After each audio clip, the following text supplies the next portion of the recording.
کے بچے حافظ قرآن بنتے تھے. ایک زمانہ تھا کہ مسلمان کے بچے صبح اٹھ کر قرآن کی تلاوت کرتے. ایک زمانہ تھا کہ مسلم مائیں اور بہنیں صبح اٹھ کر قرآن کی تلاوت کرتی. ایک زمانہ تھا کہ باپ قرآن کی تلاوت کیے بغیر گھر سے نہیں نکلتا تھا. لیکن آج آنکھ کھلی سب سے پہلے موبائل, سونے سے پہلے موبائل, زندگی پوری موبائل میں گزرے.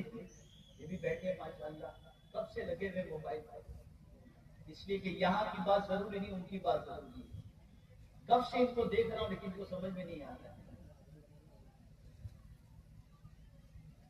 اے رسول اعظم صلی اللہ تعالی علیہ وسلم کے دیوانوں, قرآن اللہ کی وہ کتاب ہے کہ اس کتاب جیسی کتاب کوئی دوسری ہے ہی نہیں.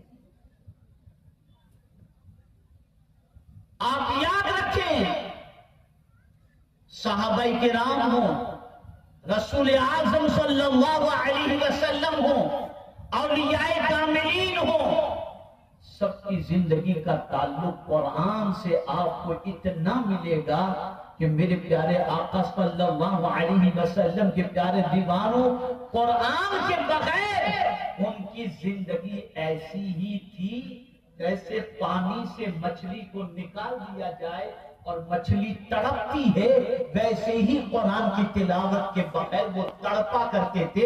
اور ان کو سکون اللہ اس وقت عطا کرتا جب اللہ کی کتاب کی تلاوت کرتے. میں آپ سے ایک سوال پوچھنا چاہتا ہوں, چلیے آسان زبان میں, آپ قرآن مقدس کو گھر میں کہاں رکھتے ہیں؟ نیچے رکھتے ہیں یا اوپر رکھتے ہیں؟ چلیے جواب دیجئے.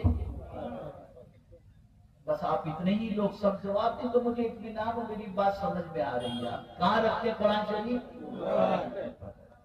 اور اگر قرآن نیچے ہو تو آپ خود نیچے آ جاتے ہیں.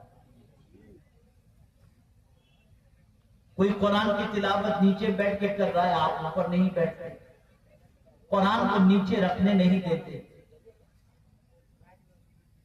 قرآن کی جگہ آپ کو معلوم ہے کہ قرآن کی جگہ اوپر ہے. اب دوسری بات کی طرف آتا ہے. بہت سارے بچے اسکول جاتے ہیں, کالج جاتے ہیں, اور اسکول اور کالج میں جانے کے لیے جو بیگ آج کل نکلا ہے وہ ایسے ڈالے اور نکل گئے. تو ساری کتابیں پیٹھ پر ہوتی ہیں کہ سینے پر ہوتی ہیں؟ جواب دیجئے نا. اسکول کی ساری کتابوں کا بیگ پیٹھ کی طرف ہوتا ہے یا سینے کی طرف؟ لیکن یہی بچہ جب مدرسے جاتا ہے قرآن لے کر تو پیٹھ کی طرف بیگ کرتا ہے کہ سینے کی طرف؟ کبھی سوچا آپ نے؟ کبھی غور کیا آپ نے؟ کتابیں وہ بھی ہیں, کتاب یہ بھی ہے, لیکن وہ کتاب پیٹھ پہ لاد کے لے جائی جاتی ہے اور قرآن کو سینے سے لگا کر, قرآن کو نیچے نہیں رکھا جاتا, قرآن کو اوپر رکھا جاتا ہے. اللہ مزاج دے رہا ہے, اے میرے بندو, اگر دل کا سکون چاہتے ہو قرآن کو جس طرح کتاب کو سینے سے لگائے ہو پڑھو اور اس کتاب کو اپنے سینے میں اتارو, تمہاری دنیا اور آخرت کے غم سے میں تمہیں نجات دوں. اور جس طرح یہ کتاب اوپر رہتی ہے, اگر اس کتاب کو تم پکڑ لو گے تو یہ کتاب جہاں رہے گی تمہیں بھی وہیں رکھے گی, اور اس کتاب کو چھوڑو گے گر جاؤ, تباہ ہو جاؤ, برباد ہو جاؤ گے. یہ کتاب بہت عظمت والی کتاب ہے. میں آپ کو ایک چیز بتاؤں, آپ میں سے کچھ پڑھے لکھے بھی ہوں گے جو ٹیکنالوجی سے واقف ہیں.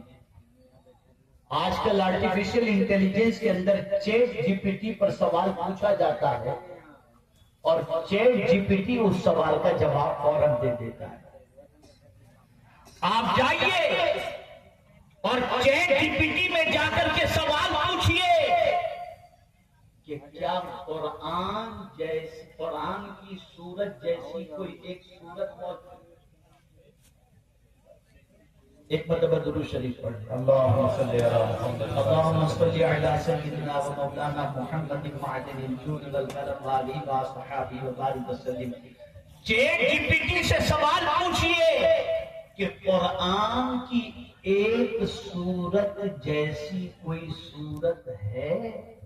تو چیٹ جی پی ٹی جواب دے گا کوئی دنیا میں قرآن کی سورت جیسی ایک سورت بنانے کی طاقت نہیں رکھتا۔